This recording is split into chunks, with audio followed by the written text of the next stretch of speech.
Welcome to the Ellis podcast.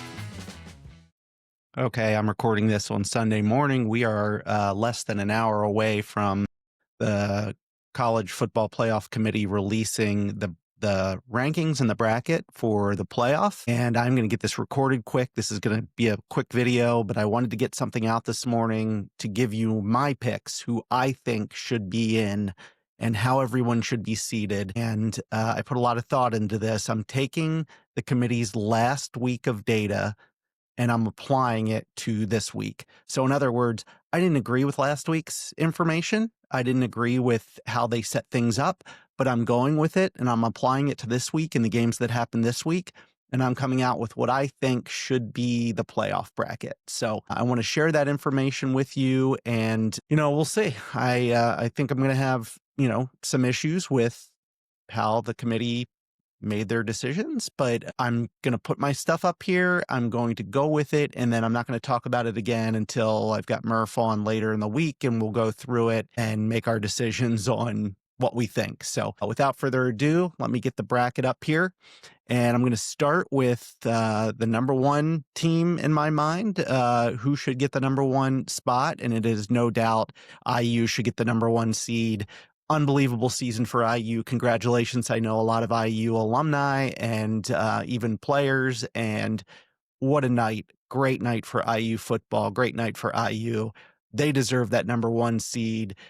This team, it's been one of the best teams in college football history in the sense of what they have done, not just this year, but over the last 2 years. I can be challenged on that. I get it. But when you think about where they came from to where they are now in such a short period of time, it's kind of hard to argue that they shouldn't be considered, if not one of the greatest teams of all time, one of the most remarkable teams of all time. So I'll go with that. Number two, this is going to be controversial, but I'm going with Georgia. I think Georgia played masterfully in their conference championship game. I think they had an unbelievable season. They had that one blemish, and it was to Alabama, and that is an unbelievable rivalry, and I'm going with Georgia at number two. Some will have my number three team, Ohio State, in at number two. I understand that. I just think that the way Georgia played down the stretch and won their conference championship game, I'm putting Georgia at two, Ohio State at three. Nothing against the Crimson team, but yeah, that's where I'm putting them. And then at number four, of course, Texas Tech played incredibly well all season, dominated in their championship game against BYU, could have thrown a lot of question marks out there if they would have lost, but they won. They took care of business. I have Texas Tech at number four.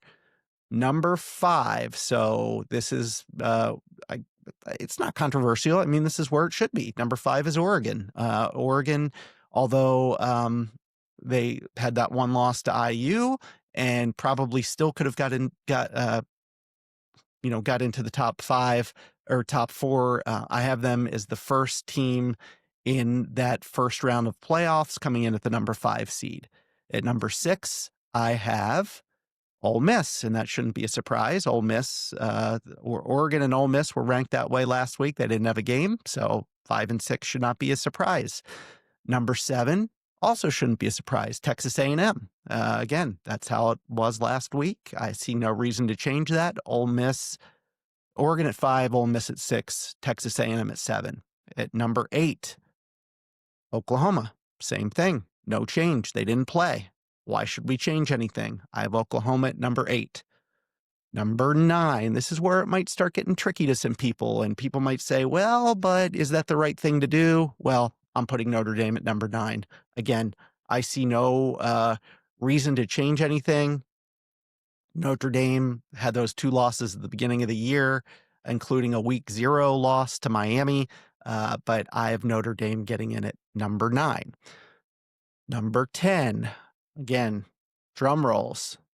I think Miami gets in, and I think Miami gets in because the committee is going to say we need an ACC team in the playoff. Duke winning the conference championship, they are not going to get in as a top top conference winner. They just don't have the resume. So that would take all of the ACC out of this. I don't think you can do that. I think you have to put Miami in at number 10.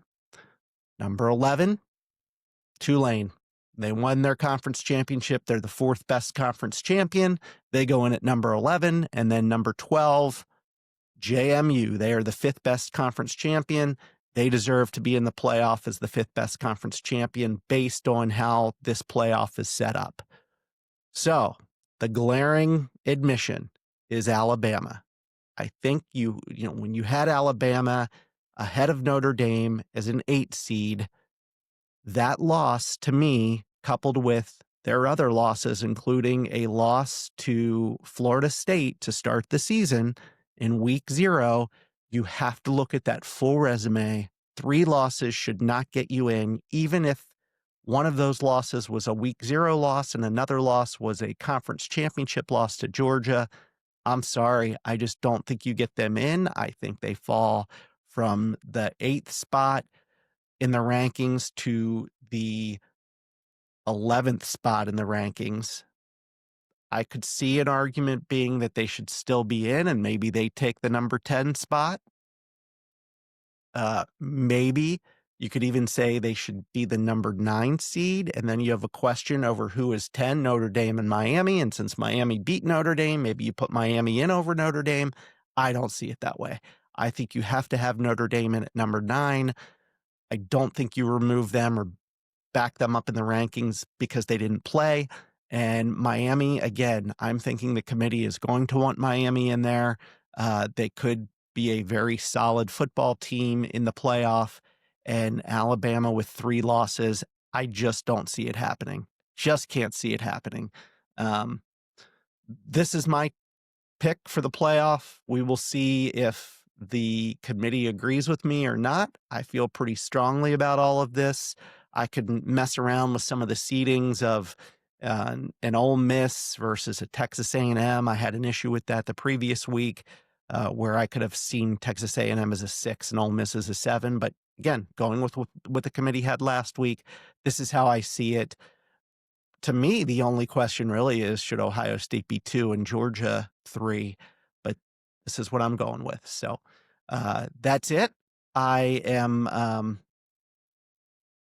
not going to have anything else to say on this episode. I have a lot more coming up later today. We've got baseball winter meetings coming up.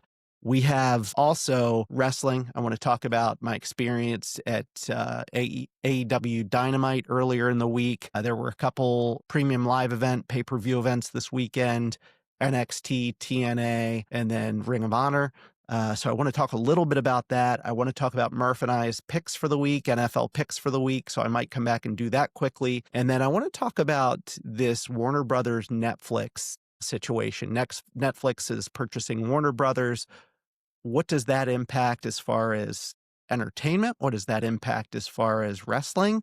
Knowing that Netflix has Raw, Warner Brothers through TBS and TNT has AEW.